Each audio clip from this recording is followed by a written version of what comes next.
Higala, kumusta? May buntag Iligan, may buntag Mindanao, may buntag Pilipinas. Adlaw nga Miyerkules karon pitsa 24 ni buwan sa Abril ning tuiga 2024. Sangan sa ato Station Manager Pastor Robin Sulapas. Kini ang inyong ka-ISR Kabisaya Nunay B. Ang matod sa hanay sa balita sa alas 7. O karon sa uluhang tudling sa ato mga balita, transition period sa paggamit og single-use plastic ngadto sa mga alternatibo matapos na sa Mayo 8. Oxygen system sa City Hospital centralized na. Katawhan kinahanglan parte sa solusyon dili sa problema. City Hospital aduna nay CT scan. Sa kauluhan, presyo sa pagkaon gilauman nga mamahimong barato sa bagong direktiba ni Presidente Bongbong Marcos. Presidente Bongbong Marcos nang hatag og crop insurance sa mga mag-uma sa Occidental Mindoro. Pinoy nga biktima sa trafficking aron magtrabaho sa Thailand nababagan sa BI sa NAIA. Pamilyang nag-ingon nga sila ang naglisod, mikunhod ang gidaghanon. Balita sa gawa sa nasod, 58 ka mga katawhan sa Central African Republic namatay sa aksidente sa sakyanan sa kadagatan. Balita sa kinabuhing Kristohanon, 12 ka mga Kristohanon sa Democratic Republic of Congo namatay sa pagpangatake sa Allied Democratic Forces. Ini ang uluhang tudling sa itong mga balita nga dalit kanato ning istasyon. DXSR 106.7 sa inyong FM dial. Ang bugtong radyo sa dakbayan sa Iligan nga nagsibya sa balaang kasulatan pinasubay sa inspired and preserved. Not simply dictated King James Version sa Anchor Broadcasting Corporation. O karon sa kumpleto nga detalye una sa balita dinhi sa Iligan, pakusgan ang pagpatuman sa single-use plastic ban human na ang transition period karong Mayo 8 ning tuiga.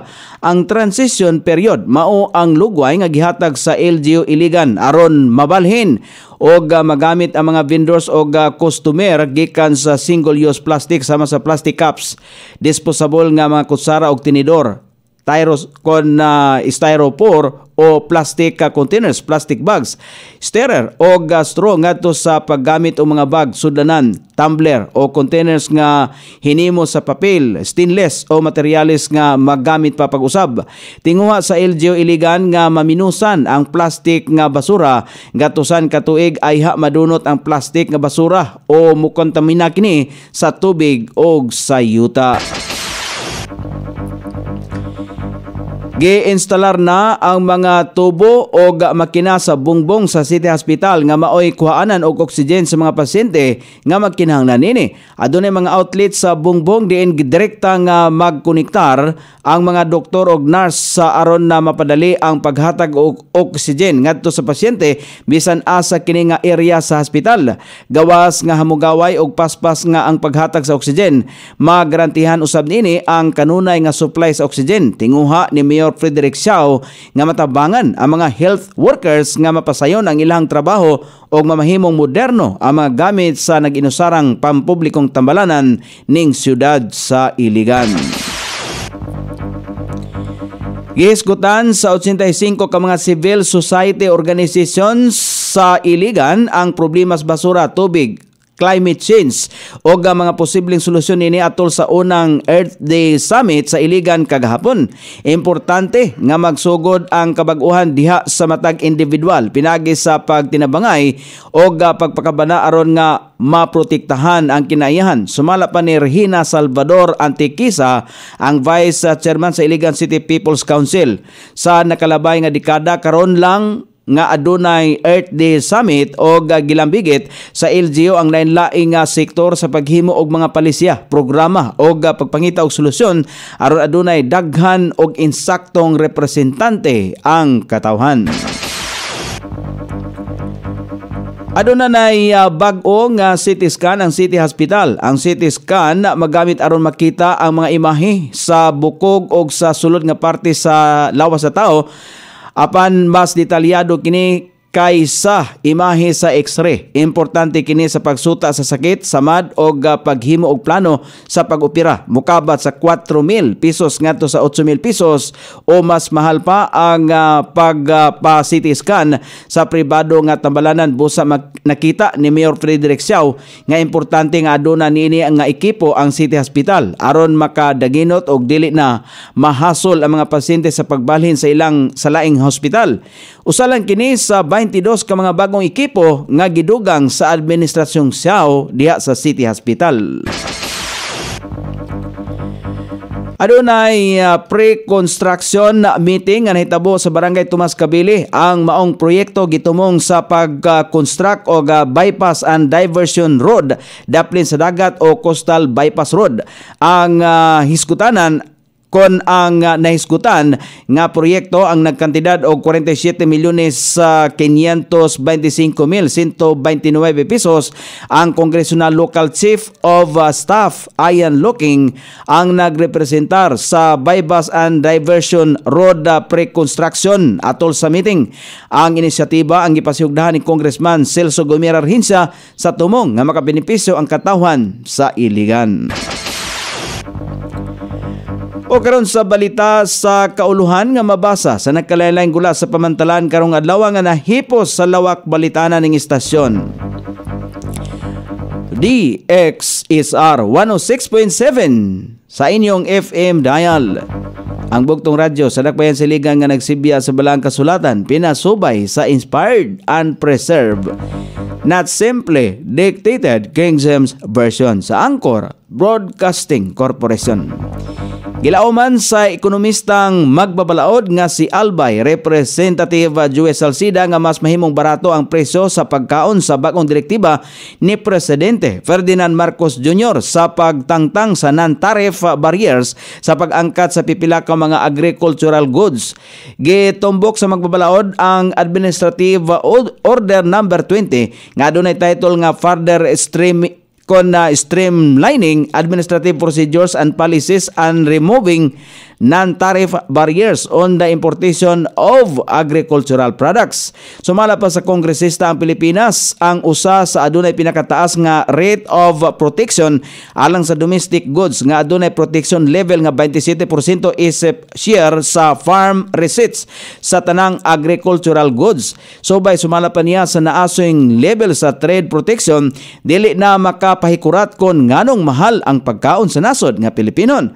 Kon hingpit nang mapatuman sa Department of Agriculture ang direktiba sa Presidente, magbukas kini sa sugar imports sa direct industrial users nga magtapos sa stagnation sa sektor sa food manufacturing. Sa kasamtangan, dugang pa niya nga ang presyo sa asukar sa Pilipinas ang pinakamahal sa ASEAN. Mismong si Presidente Ferdinand Marcos Jr. ang nanghatag og crop insurance sa mga mag-uuma og mangingisda nga apektado sa El Nino phenomenon sa San Jose Occidental, Mindoro. Sumala pa sa punong ehekutibo kauban ang crop insurance sa mga programa nga gigahin sa mga mag-uuma aron makabawi sila sa nasinatiang krisis. Mahinom dumang gi-anunsyo sa Department of Budget and Management DBM, dili pa lamang dugay, nga nag-release kini og 4.5 bilyones pesos alang sa crop insurance premium sa mga mag-uuma og mga mangingisda sa nasod nga Pilipinon. Dugang pa sa Presidente nga walay tanom ang mga mag-uuma nga pinakaapektado sa grabing kainit busa kinahanglan nila ang kwarta alang sa panginhanglan sa ilang pamilya. Gipunto sa Presidente nga gihimo sa national government ang tanan sa pagpangulo sa mga tukmang ahensya aron mahatagan og ayuda ang tanang mga naapektuhan sa El Nino. Magbutang usab og dam ang kagamahanan aron maoy mamahimong source sa patubig sa mga mag-uma. Naghatag usab ang kagamahanan og post-harvest facilities nga magamit sa mga mag-uuma. Gibabagan sa Bureau of Immigration ang 29 anyos nga lalaki sa Ninoy Aquino International Airport niadtong Lunes human nga nahibaluan nga na magtrabaho kini sa Thailand nga walay mga dokumento. Sumala pa sa BI Immigration Protection and Border Enforcement Section o IPROBS gisulti sa lalaki nga magbakasyon lamang kini sa Thailand apan namatikdan sa mga opisyal nga adunay pamahayag kining dili tukma busa gilauman kon gipailalom kini sa secondary inspection. Dinhi nasayran sa BI nga aduna kini fake return ticket og plano niining magtrabaho sa usa ka online gaming company sa Thailand. Giasoy usab sa lalaki nga gibayaran kon nagbayad siya og 30,000 pesos sa usa ka babaeng recruiter nga nakaila niya sa usa ka messaging app o kondiin gipasaligan siya nga makadawat og kapin kun kulang sa 65,000 pesos kada bulan. Gidudahan ni IPROB Chief Benvenido Castillo III nga bagong kaso na usab kini sa catfishing kondiin gipasalig sumala pa sa mga biktima nga magtrabaho sa usa ka online gaming company apan pag-abot sa naasing nasod nahimong scammers na lamang. Sumala pa sa BI Commissioner Norman Tansinko dakong problema sa nasod ang catfishing sa Asia nga nagtago isip online gaming companies. Sa katapusang bahin sa balita sa kauluhan, mikunhod na ang gidaghanon sa mga Pilipino nga nakasinati og kagutom o kalisod sa unang quarter sa 2024 sa pinakaulahing Okta Research sa survey. Migawas nga 42% o 11.1 milyon ka mga pamilya sa nasod ang giilang nga kabus. Mas ubos kini sa 45% o equivalent sa 11.9 milyon ka mga Pinoy nga nag-ingong sila ang galisod niadtong fourth quarter sa 2023. Sumala pa sa Okta, nagpakita usab kini og padayon nga downward trend sa self-rated poverty nga ana sa 50% niadtong Hulyo 2023. Dako ang pag-ubos sa self-rated poverty sa Metro Manila nga 29% gikan sa 40%, Balance Luzon 28% gikan sa 46%, samtang 47% sa Visayas. Miubos usab sa 11% o 2.9 milyon ka pamilya ang nakasinati og involuntary hunger sa unang quarter sa 2024 nga mas mikunhod sa 14% niadtong 2023. Lakip usab sa mga rehiyon nga adunay pag-us-os sa self-rated hunger ang Visayas ug Mindanao. Gipaygayon ang tubag sa masa survey sa Okta sugod niadtong Marso 11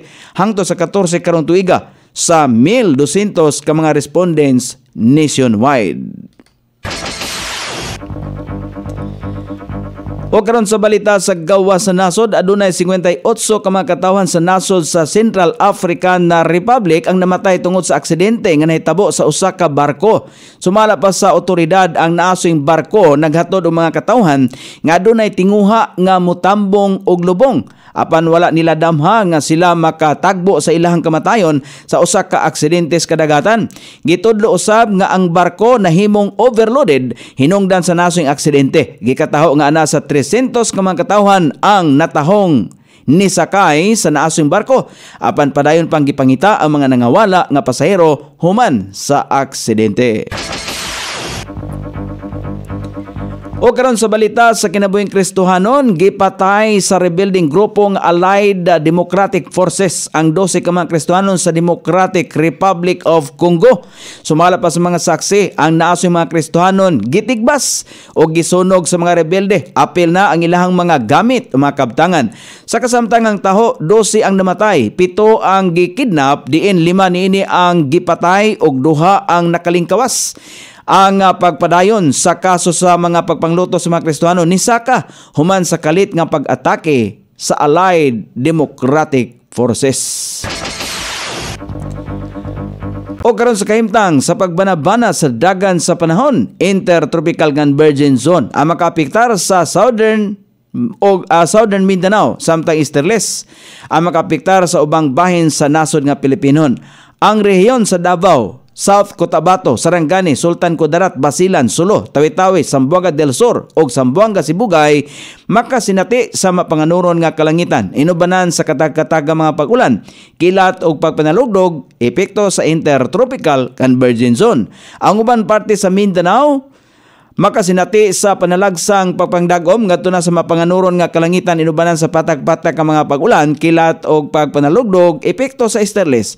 Hinay ngadto na sa kasarangan nga hangin ang mga gikan sa silangan ngadto sa habagatang silangan direksyon ug ang kadagatan hapsay ngadto na sa kasarangan ang mga pagbalod.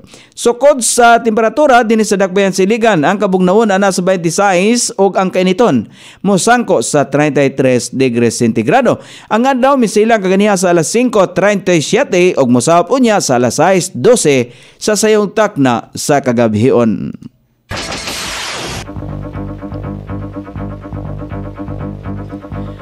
Inyong nabati ang kinatibuk ang hanay sa balita sa alas 7 nga dalit kanato ning istasyon. DXSR 106.7 sa inyong FM dial.